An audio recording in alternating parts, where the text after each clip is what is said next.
उसके बेचारी के छोटे छोटे टुकड़े करके 2 तोड़ों में डाल के अलग अलग मुकामात पे अलग अलग नालों में फेंके गए। उसके बाद सर को जनाब चूल्हे पे रख के जनाब पकाया गया कि इसकी शनाख्त मिट जाए, इसके जो नक्श हैं वो मिट जाए। ज़ारा का 7 साला बेटा ये कहता रहा कि मेरी दादी और मेरी फुप्पो ने मेरी मामा को मार दिया।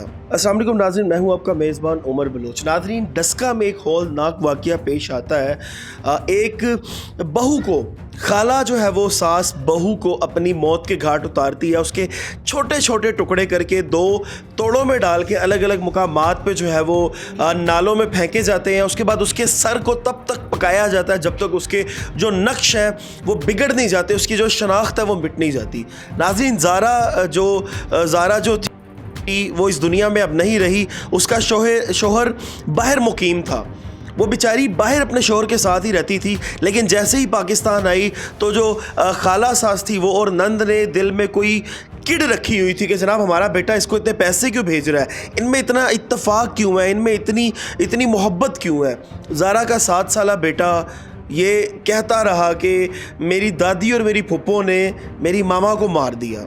वो 7 साला मासूम बच्चा, नाज़रीन उसकी फुटेज भी आप देख सकते हैं, इस फ्लेयर में उसकी पिक्चर भी लगी हुई है कि उस मासूम बेटे से उसकी माँ को छीन लिया और इतनी बेदर्दी से छीन लिया कि जिसके अल्फाज नहीं मिलते।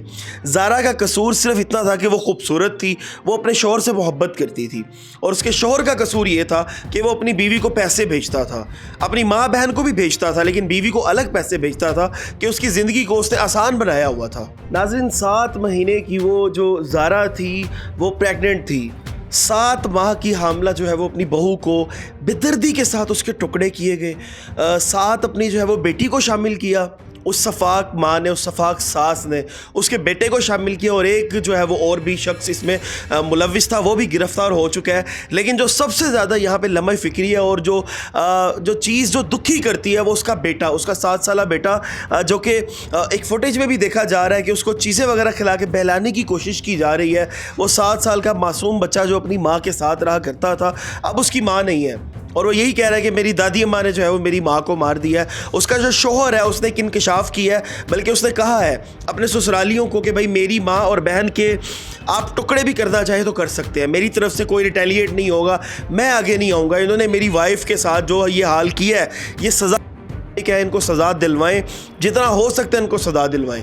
नाज़रीन, सारे जो मुल्ज़मान हैं वो गिरफ़्तार हो चुके हैं और कानून के मुताबिक इनको सज़ा भी मिलेगी। लेकिन यहाँ पे सवाल उठता है कि हमारे अपने ही रिश्ते, हम अपनी बच्चियों की शादियाँ करते हैं अपनों में, अपने कज़नों के साथ शादियाँ करके हम कहते हैं कि भाई ये खुश रहें, लेकिन आगे से अपने जो है वो इतने दरिंदे निकल आते हैं कि आपकी जो है वो अक्ल है वो दंग रह जाती है। मतलब लड़कियों की शादियाँ करो अपनों में ताकि वो सेफ़ रहें, फिर अपने ही जो है वो उनको उनके टुकड़े करके उनको जनाब चूल्हे पे बॉयल कर रहे हैं, और ये बहुत बड़ी सख्त ज़्यादती है। उसके बेचारी के छोटे छोटे टुकड़े करके 2 तोड़ों में डाल के अलग अलग मुकामात पे अलग अलग नालों में फेंके गए ताकि मिल ही ना सके।